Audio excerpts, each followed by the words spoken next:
9th class बेटे, आज हम अपनी ना सप्लीमेंट्री की बुक जो है वो शुरू कर रहे हैं। उसका फर्स्ट लेसन है, लेसन का नाम है द मैजिक वायलिन। मैजिक मतलब होता है जादुई, वायलिन मतलब बीना। एक जादुई वायलिन। इसमें इस स्टोरी में क्या है देखिए बेटा, ये स्टोरी लिखी गई है डॉक्टर आनंद मलिक द्वारा। ठीक है, ऑथर का नाम है doctor Anand Malik. N orphan lived in Sicily, Italy. Orphan होता है अनाथ। एक अनाथ जो लड़का है वो रहता था सिसली में। सिसली कहाँ का स्टेट है? इटली का।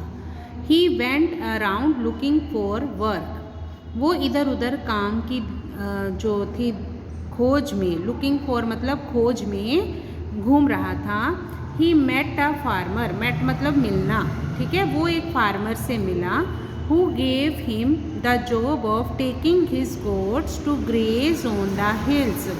who मतलब जिसने उसे जॉब मतलब काम दे दिया कि वो उसकी जो गोट्स हैं, बकरियां हैं, उन्हें ले जाए और उन्हें पहाड़ियों पर चराए। मतलब ग्रेजिंग, उनको चराने का काम उसने दे दिया उसकी गोट्स को।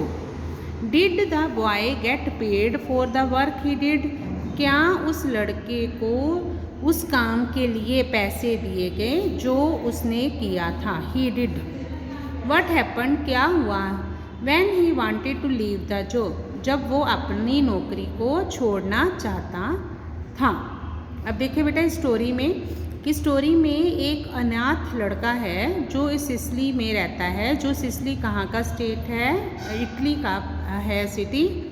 जो काम ढूंढ रहा है और एक फार्मर से मिलता है जो उसको अपनी बकरियां चराने का काम तो दे देता है, लेकिन उसके लिए क्या उसको पेमेंट वो करता है या नहीं। देखिए बेटा, in Sicily there once lived a boy who was always happy although he was very poor.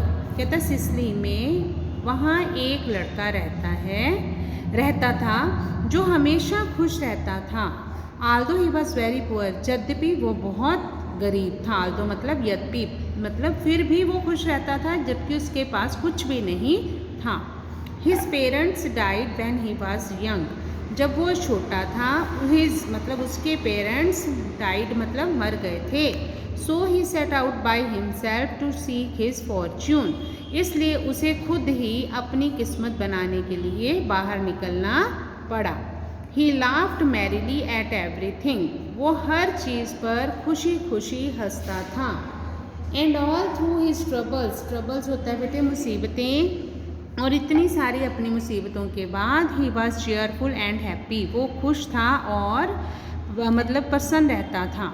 He went about the country looking for work. वो सारे देशों में घूमा काम की खोज में। And at last one day, और अंत में एक दिन, he came to a farm house. वो एक फार्म हाउस पे आया। ही नॉक्ड, नॉक्ड होता है खटखटाना, एट द डोर, उसने दरवाज़ा खटखटाया। And the farmer came out, और फार्मर मतलब किसान जो था वो बाहर आया। What do you want? The farmer asked angrily. Angrily होता है नाराज होकर, गुस्से से। फार्मर ने आस्क्ड मतलब पूछा, तुम क्या चाहते हो? He was a mean person. वो एक मीन मतलब होता है जो केवल अपने बारे में सोचता हो। वो एक ऐसा आदमी था, सेल्फिश था।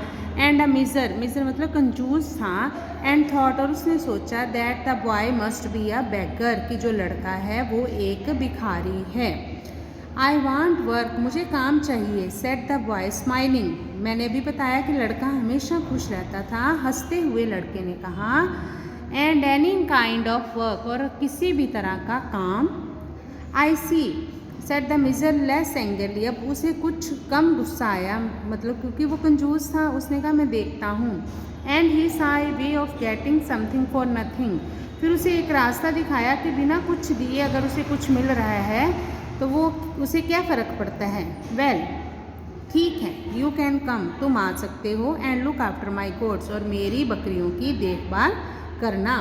सो the boy went to live in the farm house. इसलिए जो लड़का था उसने फार्म हाउस में रहना शुरू कर दिया। एंड एवरी डे, और हर रोज़, he took the goats to the hills to graze. और हर दिन वो उसकी जो बकरियां थी उनको पहाड़ियों पर, हिल्स मतलब पहाड़ियों पर ले जाता चराने के लिए। At the end of 3 years, 3 सालों के अंत में the boy wanted a change of work, लड़का जो था अपने काम को बदलना चाहता था। Because he felt lonely in the hills, क्योंकि वो अकेला रह गया था पहाड़ियों में, मतलब उसने 3 साल तक उसके यहाँ काम किया। When he came home at night, जब वो रात को घर आता, he never saw anyone to talk to but the old farmer, उससे फार्मर मतलब किसान, उससे कोई भी नहीं मिलता जिससे वो बात कर सके सिवाय उस बूढ़े किसान के। वन इवनिंग, एक शाम को, ही टोल्ड हिज मास्टर, उसने अपने मालिक से कहा that he wanted to leave him, कि वो उसे छोड़कर जाना चाहता है। He asked for his wages that he had earned during the 3 years on the farm. उसने अपनी मजदूरी के लिए कहा, वो मजदूरी, वेजेस मतलब मजदूरी, जो उसने उसके यहाँ 3 साल फार्म हाउस में काम करके कमाई थी। ठीक है बेटे।